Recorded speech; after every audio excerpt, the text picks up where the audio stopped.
In this video, I will go through the Excel import template for purchase prices. Purchase prices are used if we have different prices from our vendors. And the fields that we can import, we have here at the top row. Fields marked with red is what we would say is a minimum you should import, or it could also be mandatory. If it has a gray background, means that it has an underlying table that it looks into. So first we have item number, looks into an underlying table, which is the item, so the item has to be imported first. Vendor number, we have to have the vendors in the system as well before we import the purchase prices. If you have a starting date, in this example we have a starting date for one of our vendors, one of the items.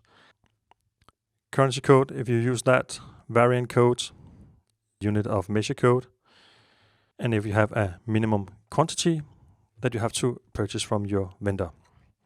The direct unit cost based on item and vendor. In this example, we can see we have different prices from the same vendor on the same item based on different quantity that we should buy. And finally, ending date. If it's only for a period, we have this offer.